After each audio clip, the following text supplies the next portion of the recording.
I've started. Okay. So good evening, everyone. Welcome to the day 4 of the session, Python programming session we are conducting. And on day 3, I hope you have learned well the function, the loops in Python programming. Today, we will be learning about the conditional statements. So conditional statements in general is when you have to make a decision and then move forward with that decision. So you might have 2 or 3 different paths to take with that decision. To to achieve this, we'll use if statements, else statements, and elif statements. Also, we will be learning about the dictionaries. We learned about the dictionaries in our second section also, and we will be having a recap of it. So, as you can see on the left side of the screen, we have like if it rains tomorrow, we'll stay home. So if it doesn't rain, you will go out for your work, right? So that is a decision you are making. So in the same way, when you have Uh, a yes, presentation is not visible. Okay, now it's there. Sorry. okay, so uh, the second example is I'll go to the supermarket if we have guests. So you'll only go to the supermarket if you have guests. This is and if you don't have guests, you won't go to the supermarket or do something else. So these are real life examples, and in the same way, while writing a code in Python, you might get some examples where you have to take decision and go in a particular direction. So to do that, we have a if condition. So if this, then that type. So on the right side of the screen, you can see your program is following a flow. There's a test expression where you test. If it is true, it will follow one part of it. If it is false, it will skip that part. That this is how if works. We will do a practical about it. Okay, so I'll just start with one example of if, and then we'll move forward. Okay, so I'll take a new book. Okay. So let's say we have a is equals to 5, simple, and I'll write if a is uh, greater than or equal to 6, print a. Print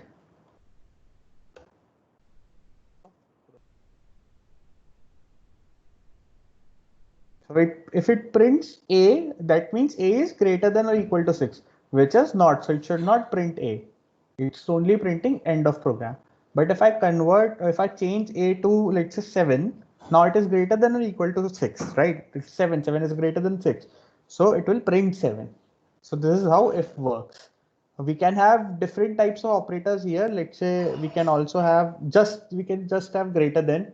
So if I change this to 6, it should not print, and it is not printing a. But if I have, let's say, less than or equals to 6, it will print 6 because it is also saying equals to. We have not equals to also. This is how a is not equal to 6. So if a is any other number than 6, it will print a, but if it is 6, it won't print. So if I write 5, it will print. If I write 7, it will print. So we have read this we have read this operate these kinds of operators before in the course, and let's say we can try with a string apple. If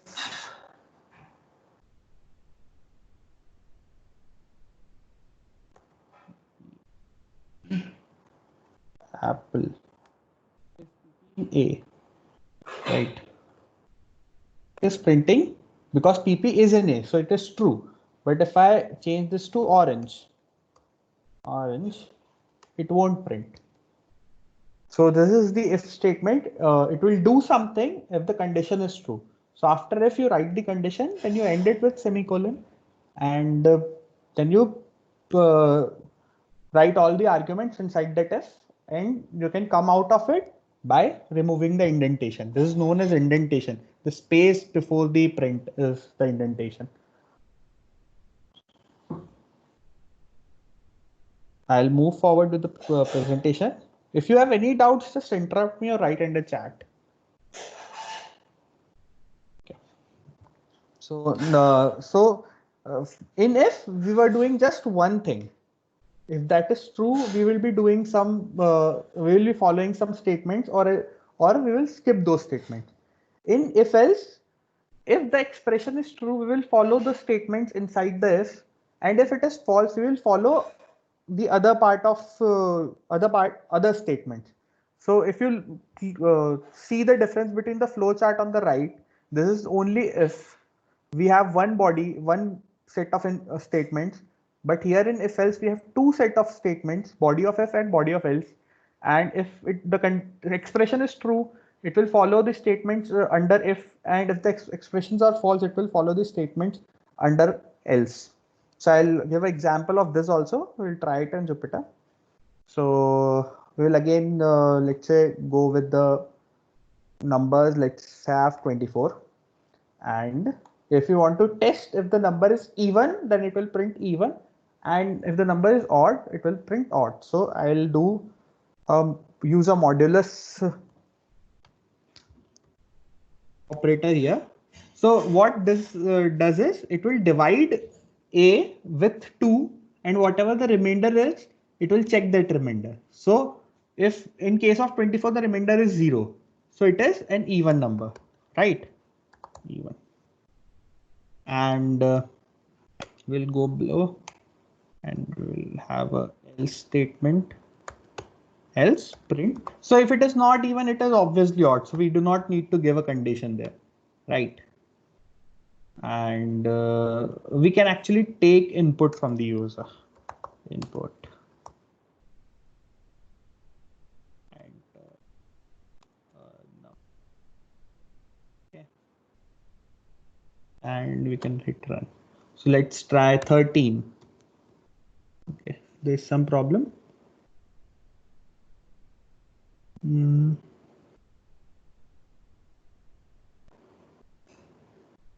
Okay, so this is actually taking it into string format. So we have to convert it into integer first. Yeah, now it should work. 13. It's an odd, so it is printing odd. Now let's try this again. 16. So it's an even, so it is printing even. I think everyone got this. Any problem? Doubt? Okay, so I'll move ahead. So this is the third part. This is if, elif, and else. Okay. So if you have more than 2 ways to go, like if text expression 1 is true, if it is not true, then other text expression, if that is true, and if that is also not true, then the third text expression. If that is also, so the third text expression is else. So if all the expressions above that is not true, it will go with the else expression. Okay. So we can try this. Let's have marks. The marks, we will try to figure out what grade is a student getting, and marks. Okay. Now if marks is greater than say 80, print grade.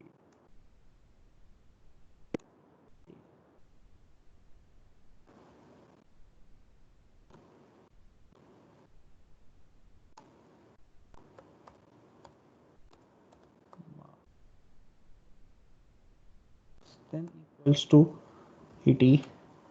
Okay, we can have a equal to here, and you know जिसको 80 आया उसको भी a देते हैं, and marks greater than to 60.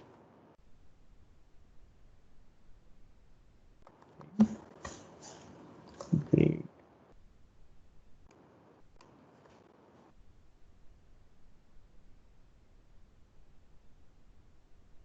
And is 1050 and greater than equal to 33. Print grade C. Finally, else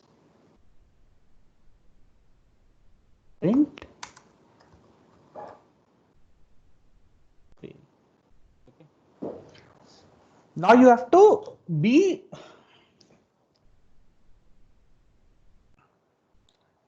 very sensitive, very attentive to your code. If a student has some marks, so okay, let's first run this and then I'll talk about the other nitty-gritties. Let's input a mark 64. Okay, there's some error. Integer. Oh shit. Okay.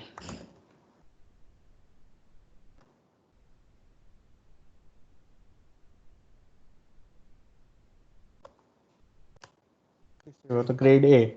So grade A, it should not. Oh, I wrote 654. So that is the problem. That is what I was talking about.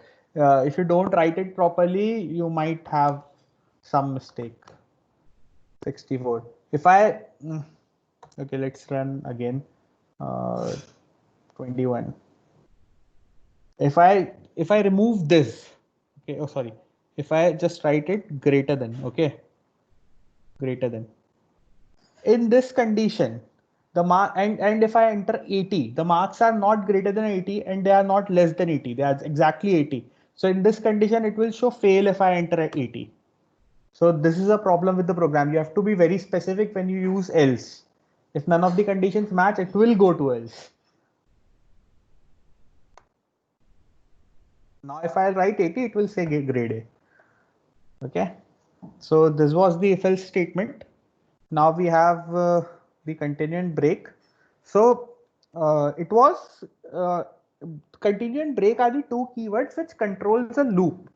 But if you directly add continuous break to a loop, there is no point of it. There is no point of having a loop. So you need to have a conditional statement to actually control the loop. Let's say you are working in a loop and you want, so you are finding something in a list of 100 words. So your loop will uh, run 100 times until unless finds that thing. But if it finds that thing at the, let's say, 64th time or 70th time, what is the need of running the loop for 100 times? It's just pointless. So you use a break statement if you found a particular thing, right? So that is why we have break and continue statement. Continue statement actually restarts the loop. So if a continuous statement is put in between, it will restart the loop from the top. And if break statement is there, it will just get out of the loop. Okay. So let's try this.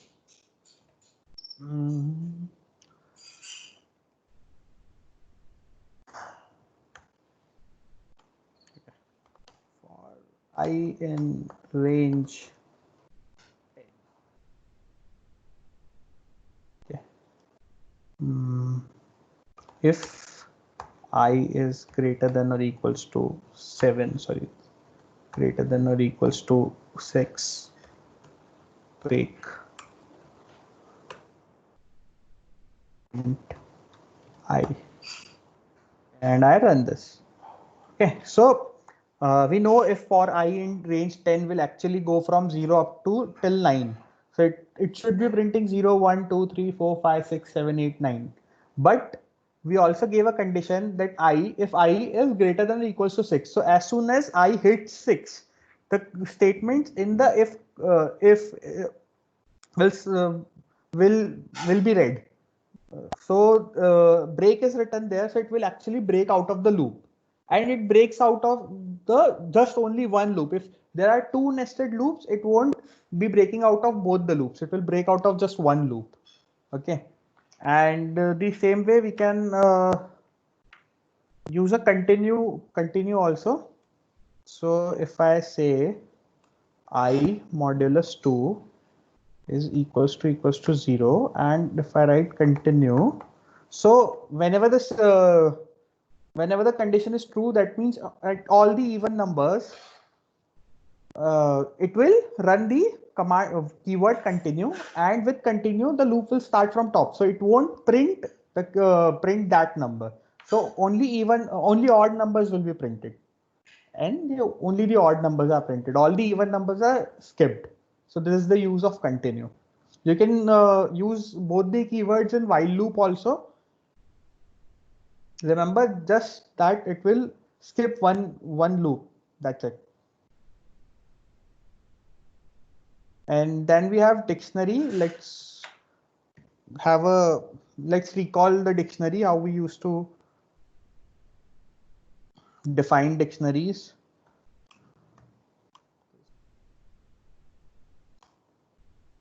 The dictionary has a key and a value. So if you have an employee, the name of the employee is Yash.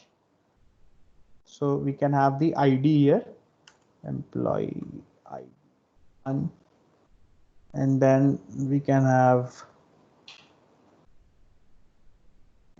employee ID 2, and it could be Nilanjan,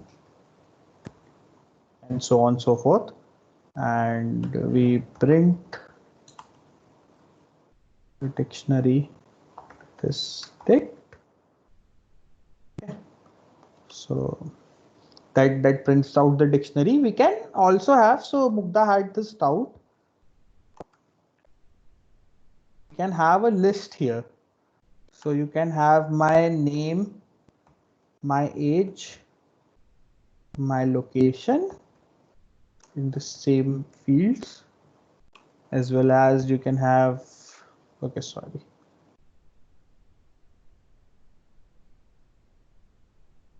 Nilanjan's name,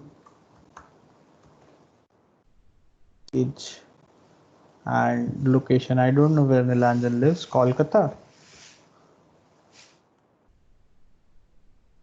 And we print this.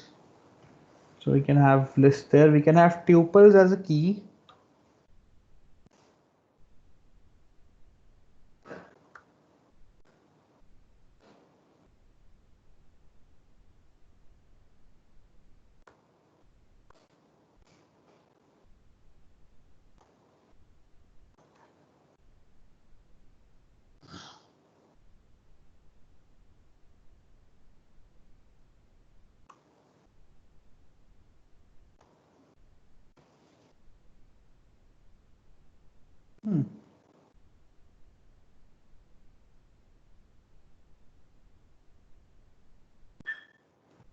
And so if you want a particular item in the dictionary, you can just go with the key. You will have that particular item.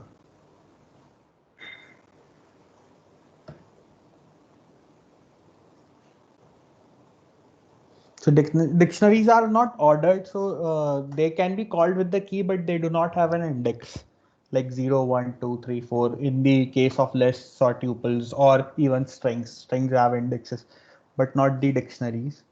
They are used to store a lot of data. As we see, we are having an employee ID as the key and all the data of the employees.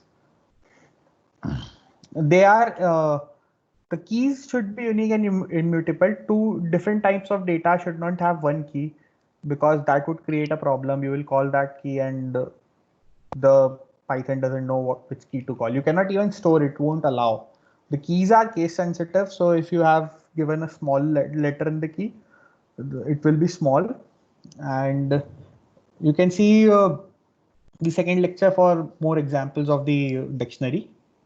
So far, any doubt, or can we go with more examples of the conditional statements? Okay. So this is your practice assignment for tomorrow. We'll share the PPT.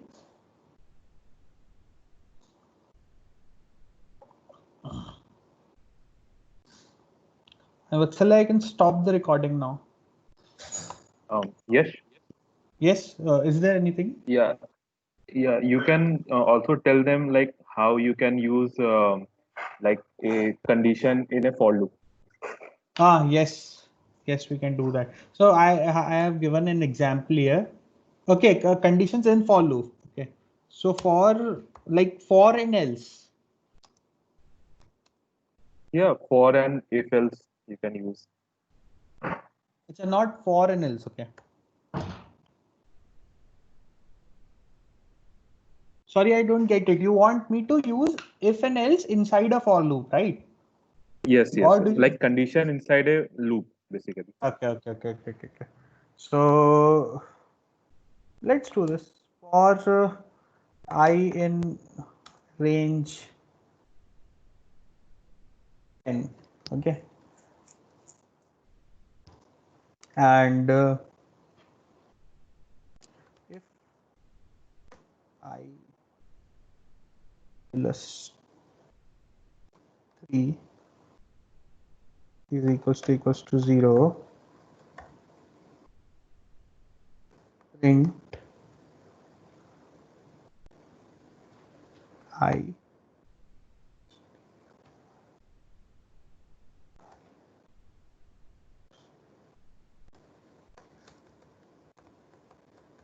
by,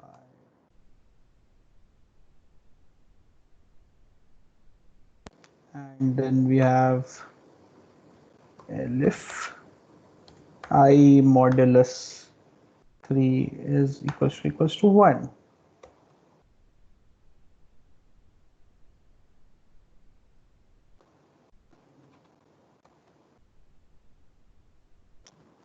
Plus.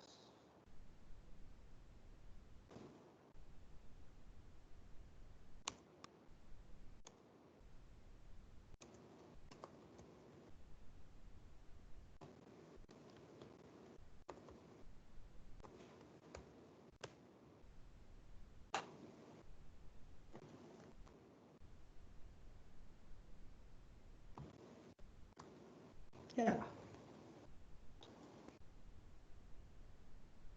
Okay, so this is one of the programs for having a for loop, if else conditions inside a for loop. So it is running I from 0 to 10. In the it will check if it is divisible by 3. The remainder should be 0, and it prints out that the number I, whatever the number is having, is divisible by 3 or is giving a remainder. So this is how the program is going. You can also have multiple if statements to check if the number is prime number or not. So the condition for having a prime number is 6k plus minus 1. Okay, so you can check. Let's try to do that. Let's try to check if the first 100 numbers, what the prime numbers in first 100 numbers. Okay, so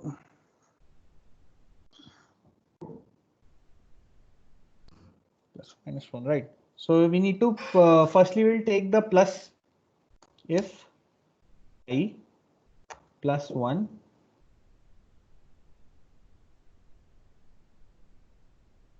is divisible by 6, and it is a prime number, right? Is my condition true? Is my condition right? Divisible में थोड़ी होगा. Not a prime number. You sure? Let's Google it. How to 6k plus 6k plus minus 1, right? Okay, it is trying to divide it for 2, 3, 5, 7, 11. We can do this also. उसमें ये रहता है prime number में, if it is in the form of 6k plus minus 1, then it is if the prime number number. is then a prime number, हाँ. Okay, तो so यहाँ if पे तुमने percentage 6 किया है तो is not a prime number ना. nahin na, so what I have done is if I is a prime number, let's say if I is 37, okay, 37 does not fit, plus 1, if I do a अच्छा minus, ठीक है समझ आ गया, ठीक है. get it? I have changed the formula in that. हाँ. I minus 1, so it will fit here. 37 will fit here. हाँ ठीक है.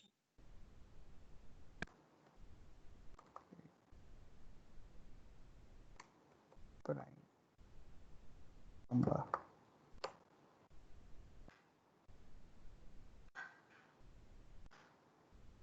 Else print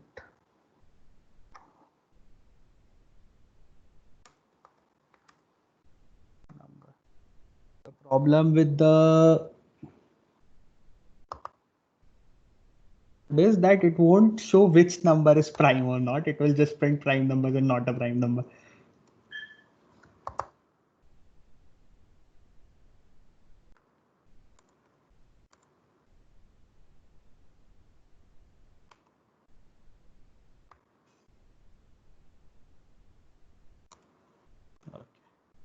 Okay, so 0 it's showing as not a prime number.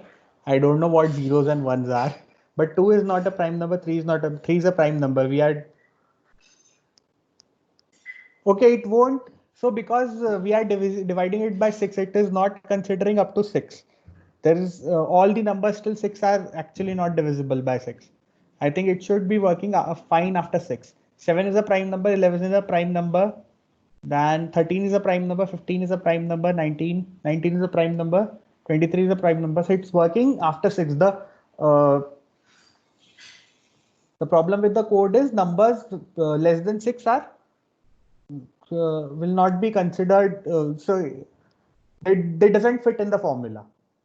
So for numbers, if we can have this, if I is less than or equal to 6, okay, we don't follow it, we follow something else. So these are the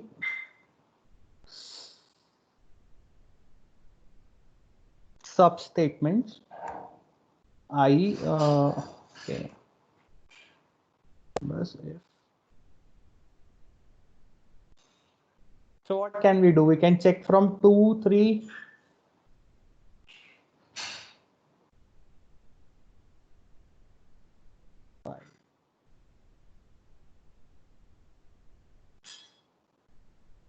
So 2 is divisible by 2 itself. 2 is No, not a prime. 2 Huh? 2 is So considered 2 as a is a prime number. as a prime number. 3 is also a prime number. Yeah. So what condition can we give to have 2 as a prime number? The problem is till 6 only. Even 6 is correct. The problem is still 5 only. Okay, if it is not 4, then it is a prime number. 4 and 0. Right.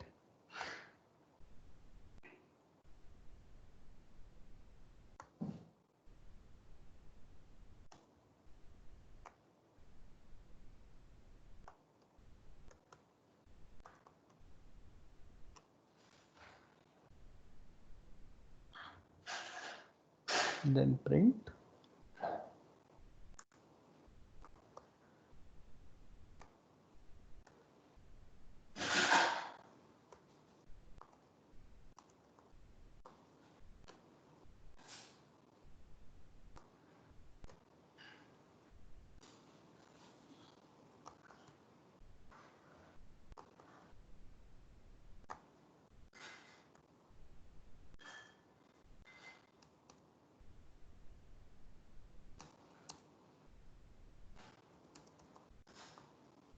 So this is for numbers less than 6, and after that the formula works fine, but it should be in a else. If the number is less than 6, the upper part of the code will work. If not, as soon as it hits 6, the lower part of the code will work, right? 0 is a prime number, 0 is not a prime number, right?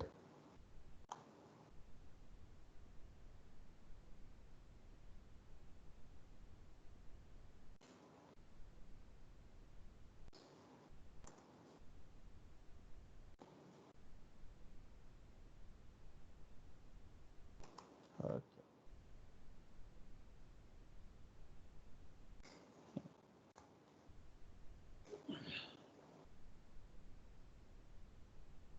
As soon as it's not equals to 0, so it won't go here, but it should go here and should print not a prime number. It's still printing prime number.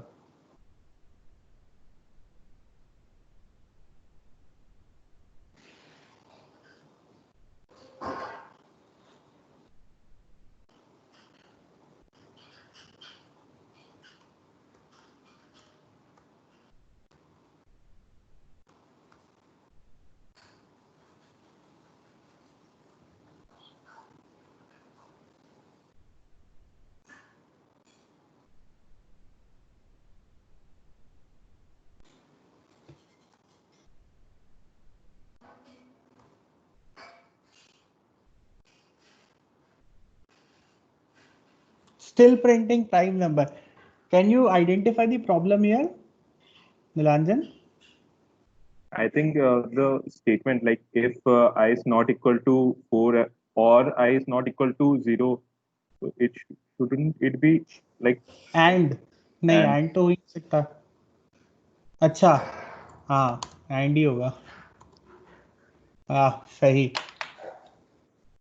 Okay, so this is one of the examples of nested ifs. I think this is a pretty good example.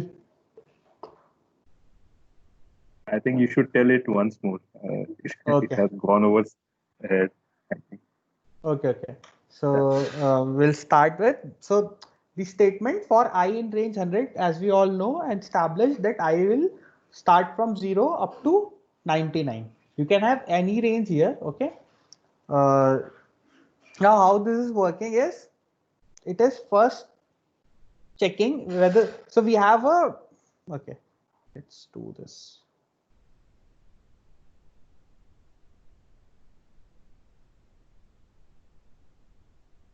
It's not coming.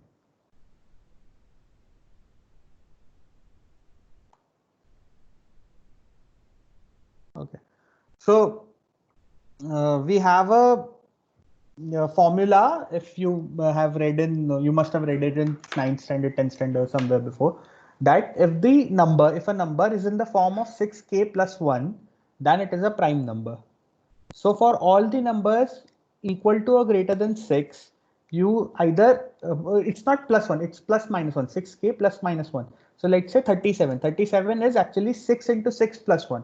So it is in the form of 6k plus 1, right? So I have, we just take the, we take the inverse of that formula, okay? So I is our number which we need to check. We have added a condition here as plus 1 and minus 1 here and divided it by 6. If the remainder is 0, then it is a prime number, and if not, then it is not a prime number. But for the statements, for the numbers less than 6, so firstly it will check if the number is less than 6 or not. Okay, if the number is less than 6, it will follow the code from here to here. Cool. And if the number is greater than 6, it will follow the code from here to here to here. Okay, greater than or equal to 6. Now, if the number is less than 6, it will first check if the number is 4 or 4 and 0. So basically, the number should not be equal. If it is 4 or 0, okay, so this condition will be 0. It will be false. Let's say a 0 comes. So I is not equal to 0 is false, and we have an AND operator here. So this is false. So it will print that 0 is a prime number.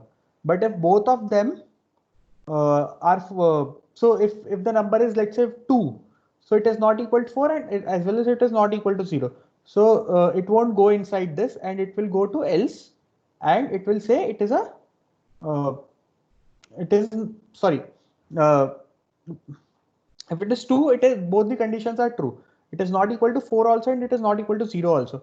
So it will say that 2 is a prime number. But if it is equal to 1, either it is 4 or 0, this condition will go wrong, and it will print it is not a prime number here. Okay. Now if the number is greater than 6, it will check the rule 6k plus minus 1, and if the rule fits, here or here. So for 37, it will fit here. It will subtract 1 from it. 36 modulus 6 is 0. Let's have another number. Let's say 13 is a prime number. Okay. So 13 goes here. 13 also goes here. And minus 1, 12 divided by 6, again 0. We can have 11. 11 goes here. 11 plus 1 is 12 divided by 6, 0. Again a prime number. And all the other numbers will not fit into it. Let's have 15. 15 plus 1 is 16 divided by 6. There is a remainder 4.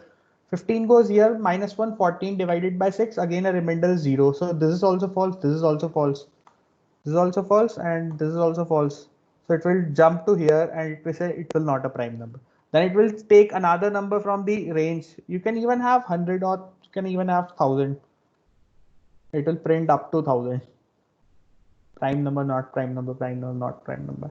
Now, if you want to save it into a list, you can save it into a list also. If anything, you can do anything.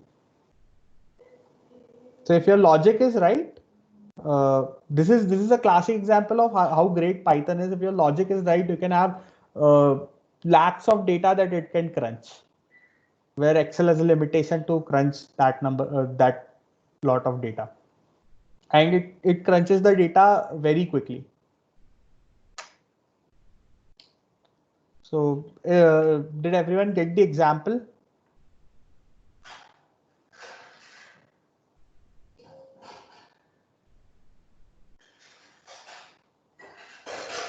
Are there any doubts?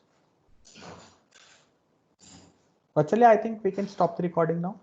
Or is there anything, Nilanjan, which I can show? I think it's like everything is done. Everything is done? I'm stopping the recording. Yeah. Okay.